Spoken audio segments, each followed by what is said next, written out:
L'occupation anarchique des voies publiques tant dénoncée dans les émissions interactives, notamment Affairage, commentant l'actualité pour ne citer que cela, est enfin entendue par les autorités compétentes. En effet, les rues, les abords des routes et les chaussées de la plupart des villes du Burkina Faso sont pratiquement occupés à des fins de commerce et de stationnement.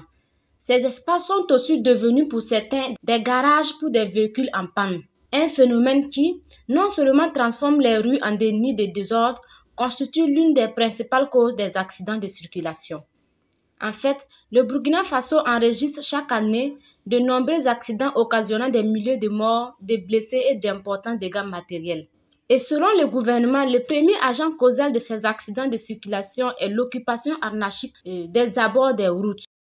Soucieux de la protection des personnes et des biens, le gouvernement, dans un communiqué publié le 14 septembre 2023, invite la population de façon générale, les commerçants des villes et villages ainsi que les transporteurs et les chauffeurs routiers en particulier, à libérer l'emprise des voies routières d'au moins 2 mètres de part et d'autre des chaussées. À compter du 1er novembre 2023, délai de rigueur, tout contrevenant sera sanctionné conformément à la réglementation en vigueur.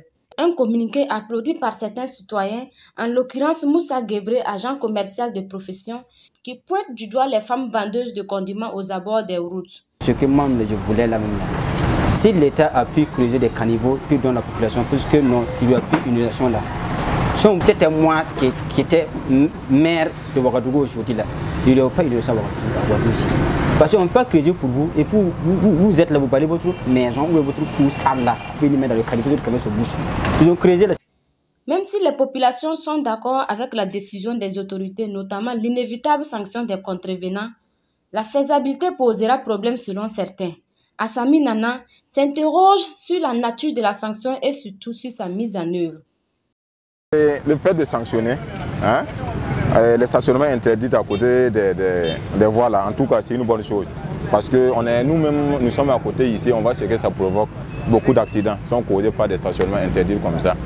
Puisque les stationnements comme ça là, les accidents on ne peut pas éviter. Mais le minimum, par exemple, les stationnements comme ça là, on peut essayer de vraiment réduire. Et maintenant, c'est quel genre de sanctions? Est-ce que ça sera applicable à tout le monde? C'est ça aussi. Parce que ceux qui ont les véhicules, là, ils sont les mêmes qui vont sanctionner. Donc il faut vraiment que la sanction là soit vraiment pour tout le monde, quoi. Faut-il les rappeler, le Burkina Faso a enregistré pour l'année 2022 26 686 accidents de route qui ont fait 1150 morts et 15 383 blessés selon le gouvernement.